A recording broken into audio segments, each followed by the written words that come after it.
3. Oke, selamat sore Pak Rahman. Perkenalkan kami dari kelompok 3, yaitu Kak Arif, Kak Taufik, Fandi, saya sendiri, dan Dwi, akan mempresentasikan tentang identifikasi life cycle assessment dan warranty produk BBM jenis solar di PT Pertamina. Di sini kami akan membahas profil perusahaan, lalu ada life cycle assessment, lalu ada warranty. Yang pertama adalah profil perusahaan. Dalam bahasan ini akan membahas profil perusahaan tentunya, struktur organisasi, profil produk yang akan dibahas, dan juga PLCM strategi yang ada di PT Pertamina Persero.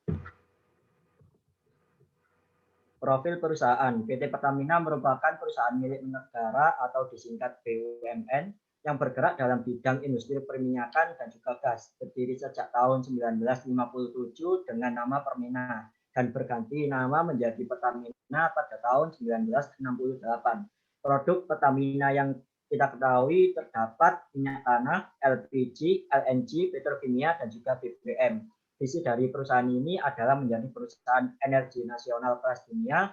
Misi dari perusahaan Pertamina adalah menjalankan usaha minyak, gas, serta energi baru dan terbarukan secara terintegrasi berdasarkan prinsip komersial yang kuat, melakukan usaha dalam bidang energi dan petrokimia, merupakan entitas bisnis yang dikelola secara profesional, kompetitif, dan berdasarkan tata nilai unggulan. Serta yang terakhir adalah memberikan nilai tambah lebih bagi pemegang saham, pelanggan, pekerja, dan masyarakat, serta mendukung pertumbuhan ekonomi nasional.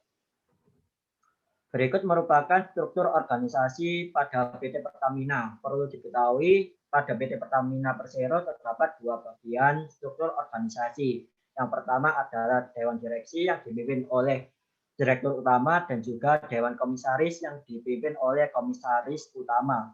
Next. Untuk menunjang operasional bisnis, PT Pertamina membuat struktur grup anak perusahaan yang terdiri dari upstream dan juga downstream. Next. Profil produk yang akan kita bahas, yang pertama ada biosolar, Pertamina Dex, dan juga Dexlite. Biosolar atau kita sebut solar adalah yang tidak mengandung nitrogen atau senyawa aromatik serta hanya mengandung dari 15 ppm sulfur dan mengandung 11% oksigen serta dapat menurunkan kadar emisi gas, diantaranya CO, HC, partikulat, dan juga jelaga. Pertamina Dex, bahan bakar diesel modern yang memenuhi standar emisi buang Euro 2, angka performa tinggi dengan centan number 53 serta memiliki kualitas dengan kandungan sulfur di bawah 300 ppm. Serta produk yang terakhir yang akan kita bahas adalah Dexlite, merupakan varian terbaru yang memiliki spesifikasi unggul daripada solar bersubsidi, tetapi masih di bawah Pertamina Dex, memiliki campuran biodiesel atau fatty acid methyl ester atau disingkat FAME sebanyak 20% dengan zat aktif setan minimal 51 dan sulfur maksimal 1200 ppm. Berikut merupakan SWOT analysis yang berhasil kita rangkum, diantaranya pada strength. PT Pertamina memiliki produk yang dihasilkan dengan kualitas yang sangat baik dan juga posisi sebagai BUMN yang menguntungkan pada pamor di masyarakat. Weakness dari perusahaan ini adalah jumlah armada yang dimiliki kurang, khususnya dalam bidang distribusi produk, memiliki modal yang cukup kecil dibandingkan perusahaan migas, khususnya perusahaan migas yang berbasis swasta. Opportunity dari perusahaan ini adalah pasar bisnis yang masih cukup tinggi, dominasi pasar yang kuat, dan sumber daya migas yang terbilang masih cukup tinggi. Threat dari perusahaan PT Pertamina adalah pihak swasta, misal Shell yang sudah banyak bermunculan di Indonesia, dan juga teknologi mesin berbahan bakar listrik yang mulai muncul dan juga menjamur. Berikut merupakan matriks SWOT yang juga berhasil kita rangkum, diantaranya pada strategi SO adalah PT Pertamina diharapkan agresif dalam melakukan strategi pemasaran. Pada strategi WO, PT Pertamina diharapkan melakukan seleksi, training, dan juga penempatan karyawan sesuai dengan keahlian. Pada strategi ST, Diharapkan PT Pertamina mengoptimalkan penggunaan seluruh sumber daya yang ada di perusahaan secara optimal. Dan juga pada strategi WT adalah perusahaan Pertamina diharapkan aktif memantau perkembangan zaman dengan mengadaptasi teknologi dan juga terbaru. Selanjutnya, metrik capaian yang berhasil kita buat untuk memotivasi perusahaan Pertamina agar selalu melakukan improvisasi dan perbaikan tiap tahunnya adalah sebagai berikut. Di antaranya, pendapatan atau penjualan dan pendapatan usaha lainnya ditargetkan sebanyak 54.000 juta US dollar. Dan nilai yang berhasil didapatkan PT Pertamina saat ini sudah mencapai 54.585 juta US dollar. Next.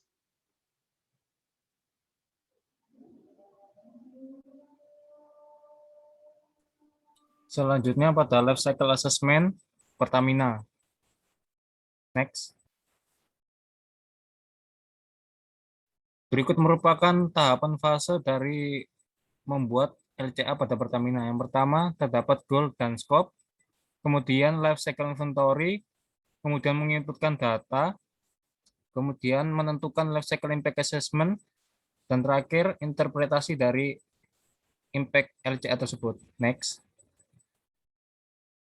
Berikut merupakan tahapan LCA Pertamina. Yang pertama, pada goal dan scope terdapat tujuan.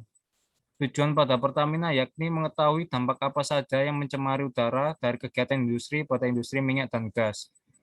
Unit fungsionalnya yakni beban emisi proses eksplorasi dan produksi dalam satuan ton CO2 per produk. Sistem boundariesnya terdapat global warming dan ozone formation, dan human toxicity air. Metodenya menggunakan metode environmental design of industrial products. Metode yang digunakan dalam mengulas produk solar pada Pertamina menggunakan software Sigma Pro 83 untuk menganalisis gas rumah kaca. Kemudian impact kategorisnya yakni terdapat 3.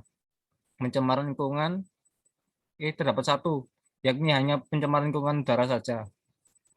Kemudian pada tahap life cycle inventory terdapat tahap desain, tahap proses produksi, proses distribusi, pemakaian, dan disposal.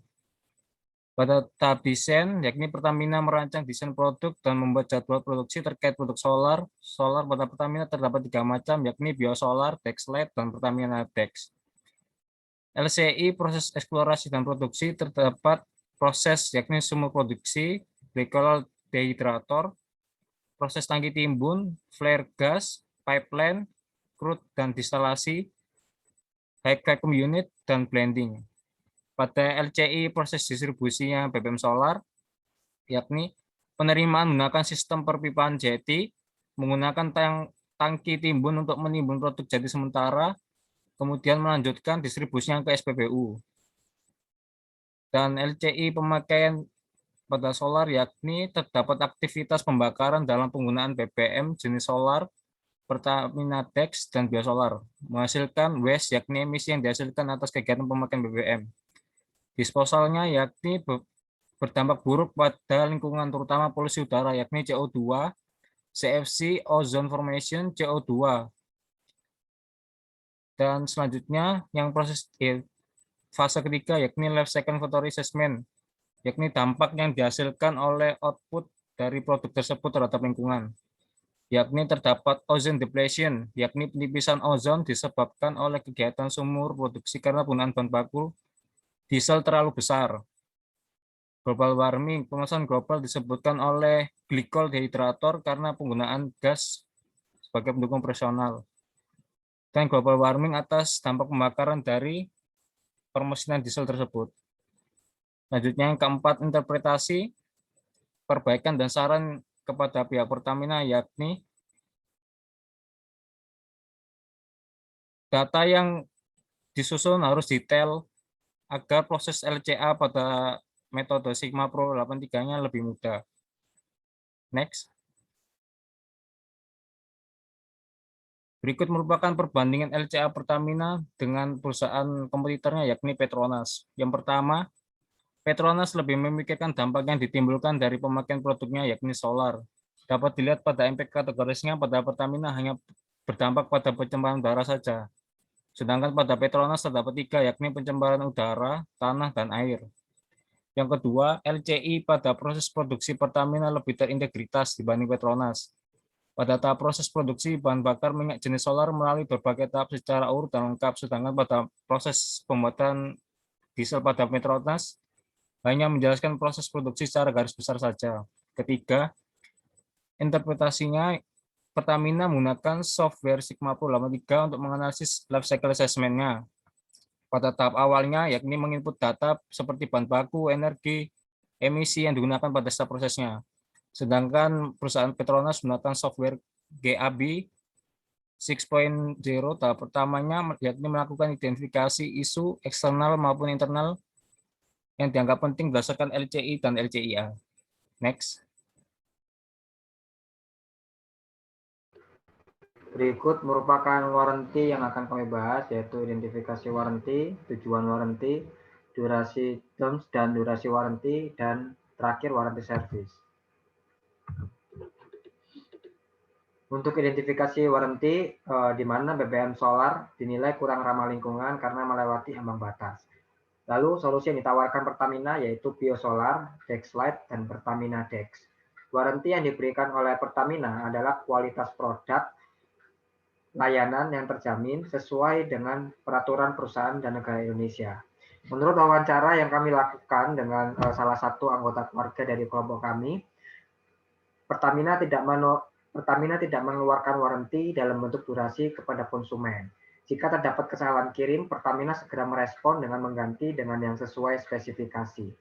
Di mana sampai saat ini Pertamina belum menemukan permasalahan kesalahan kirim karena truk tangki sebelum kirim dan sebelum berangkat dipantau terlebih dahulu. Lalu untuk tujuan warranty, Pertamina memberikan solusi dengan mengeluarkan jenis bahan bakar ramah lingkungan. Yang kedua, warranty yang dikeluarkan Pertamina yaitu keterjaminan kualitas dan ketegasan kebijakan yang memiliki tujuan untuk dapat beroperasi sesuai dengan visi, misi, tujuan, dan peraturan yang berlaku. Lalu dengan menjamin kualitas, Pertamina dapat memberikan bahan bakar minyak, terutama jenis solar, dengan merata kepada seluruh masyarakat Indonesia dan menjamin ketersediaan bahan bakar di negara Indonesia dalam status cukup.